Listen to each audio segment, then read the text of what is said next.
Hello everyone, स्वागत है आप सभी का आज के इस नए वीडियो में।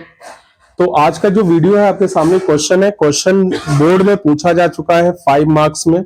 बहुत इंपॉर्टेंट क्वेश्चन है और देखा जाए तो इसका प्रूफ उतना ही इजी है। तो चलिए शुरू करते हैं, ज्यादा टाइम वेस्ट नहीं करेंगे और ध्यान पूर्वक इसको समझिएगा, ठीक है, क्योंकि क्वेश्चन इंपॉर्टेंट है। जैसा मैंने बताया बोर्ड में पूछा भी जा चुका है, सिमिलर ट्राइंगल चैप्टर से रिलेटेड है। क्वेश्चन क्या कहता है कि in the figure P A, आप देखिए ये है पी ए, क्यूबी ये है क्यूबी, कहां है क्यूबी, ओके सॉरी यहां पे ओ लिख गया, क्यूबी एंड आरसी ये है आरसी। ये तीनों परपेंडिकुलर है। परपेंडिकुलर किस पर है? एसी पर। ये जो एसी है इस पर परपेंडिकुलर, यानी ये भी राइट एंगल बना रहा है, ये भी राइट एंगल बना रहा है और इधर भी ये राइट एंगल बन रहा है, ठीक है। परपेंडिकुलर का मतलब ये होता है। फिर कह रहे हैं कि प्रूफ करिए कि 1/x, यहां पे देखिए पीए की लेंथ x है, क्यू बी की लेंथ y है और आरसी की लेंथ z है। तो हमें ये रिलेशन प्रूफ करनी है कि 1/x plus 1/z equals to 1/y होगा, ठीक है। तो सिंपल सा कॉन्सेप्ट है। इसमें आपको क्या करना है, सबसे पहले आप लिखिए इन ट्राइंगल, आपको सबसे पहले ये ट्राइंगल ले लेना है A B Q, A B Q and triangle A C R, A C R. ये दो ट्राइंगल आपको लेने हैं, ध्यान दीजिएगा, A B Q A C R, और इन दोनों ट्राइंगल्स को आपको सिमिलर प्रूफ करना है। तो देखिए सिमिलर प्रूफ करने के लिए सबसे पहला यहां पर तो आपको एंगल ए दोनों में है, भाई ये जो एंगल ए है वो ए बी क्यू में भी है और ए सी आर में भी है। तो आप लिख देंगे angle A is equals to angle A, ठीक है। रीजन में आप लिख सकते हैं common angle, common angle, okay. इसके बाद आप देखिए ये जो है angle A B Q, angle A B Q जो है वो इक्वल है एंगल ए सी आर के। रीजन बिल्कुल सही, बोथ राइट एंगल या बोथ 90 डिग्री, दोनों ही जो है A B Q and A C R, ये जो दोनों है वो 90 डिग्री है। तो यहां पर ये दोनों इक्वल हो गए। तो आपको पता है यहां पर क्या कॉन्सेप्ट लग गया, by A similarity criteria, by A similarity criteria ये दोनों ट्राइंगल्स क्या हो जाएंगे, सिमिलर। तो triangle A B Q is similar to triangle A C R, ठीक है। ये सिमिलर हो गए। अब अगर ये सिमिलर है तो इनकी करस्पॉन्डिंग साइड का रेशियो भी इक्वल होगा। तो इस हिसाब से ए बी अपॉन ए सी, क्या ए बी, इस ट्राइंगल का ए बी और इस ट्राइंगल का ए सी इक्वल होगा इस छोटे वाले ट्राइंगल का B Q upon C R के। यहां देखिए हम इधर क्या ले रहे हैं, बी क्यू, तो यहां हमें क्या लेना पड़ेगा, सी आर। और ऐसे ही A Q upon A R हो सकता है, लेकिन हमें इससे कोई लेना देना नहीं है तो इसको लिखने की जरूरत नहीं है। वैसे आप ए क्यू अपॉन ए आर भी लिख सकते हैं, लेकिन उसकी हमको जरूरत नहीं तो हम नहीं लिख रहे हैं। अब ये रख दिया। अब इसमें हम वैल्यू रखेंगे। तो देखिए बी क्यू की वैल्यू आपको गिवन है वाई और ऐसे ही सी आर की वैल्यू गिवन है जेड। अब अगर हम ए बी और ए सी लिखते हैं तो इसको लिखने में थोड़ा डिफिकल्टी आएगी, तो क्यों ना हम इसको लेट कर लें। मान लेते हैं कि ए बी जो है वो ए है और बी सी को आप बी लेट कर लीजिए, ठीक है। तो ए बी की लेंथ कितनी मान लेते हैं, ए, और बी सी की लेंथ बी। तो अगर मैं बात करूं ए से लेके बेटा सी तक कितना होगा, तो बिल्कुल सही आपका जवाब है कि ए प्लस बी हो जाएगा सर, ठीक है। तो हम यहां पर वैल्यू पुट कर रहे हैं ए बी कितना है ए, और ए सी जो है हमारा पूरा वो है ए प्लस बी, और यहां बी क्यू जो कि वाई है और सी आर जो कि क्या है जेड। ये आपकी एक रिलेशन बन गई, इसको हम इक्वेशन नंबर 1 से डिनोट कर देंगे। आई होप कि आपको इतना पोर्शन ये समझ में आ गया होगा। अगर ये इतना पोर्शन समझ में आ गया है तो इसका जो अगला पार्ट है वो भी आपको इजीली समझ में आ जाएगा। अब अगले पार्ट में क्या करना है, ध्यान से देखिएगा।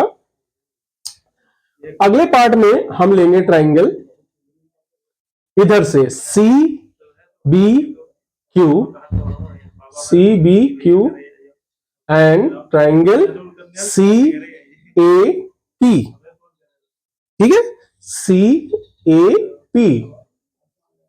और बिल्कुल सेम इसी तरीके से इनको सबसे पहले हम सिमिलर प्रूफ करेंगे। तो आप देखिए दोनों में क्या है, एंगल C कॉमन है, जैसे यहां पर एंगल A कॉमन था इधर, वैसे एंगल C कॉमन है। तो हम यहां लिख देंगे angle C is equals to angle C, same reason है क्या, कॉमन एंगल।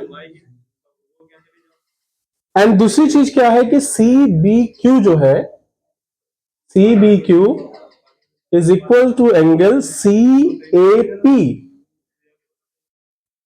क्या रीजन है, सेम रीजन, बोथ 90 डिग्री। जो रीजन वहां था वही रीजन यहां भी रहेगा, बोथ 90 डिग्री। तो आप देखिए जैसे हमने इसको जिस प्रॉपर्टी से इसको प्रूफ किया था सिमिलर, वही प्रॉपर्टी वहां लग रही है। तो अब यहां पर आप लिख देंगे by AA similarity criterion, similarity criteria, इस बार ट्राइंगल CBQ जो है वो सिमिलर हो गया है ट्राइंगल CAP के। किसके सिमिलर हो गया, CAP के।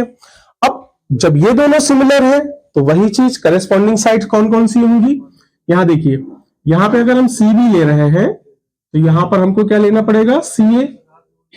और अगर हम यहां पे BQ ले रहे हैं तो हमको यहां पर क्या लेना पड़ेगा, AP। अब वैल्यू रख दीजिए CB की वैल्यू क्या है, B। CA, C से लेके A पूरा क्या है value, A plus B। BQ क्या है, बिल्कुल सही Y। और AP की लेंथ क्या है, X। ये हो गई आपकी इक्वेशन 2।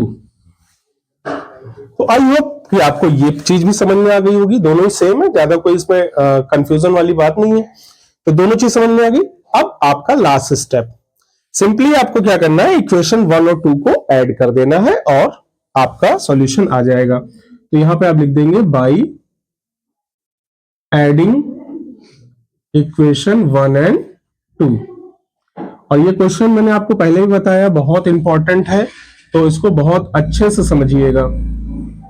तो ये इक्वेशन 1 का लेफ्ट हैंड है और ये इक्वेशन 2 का लेफ्ट हैंड है।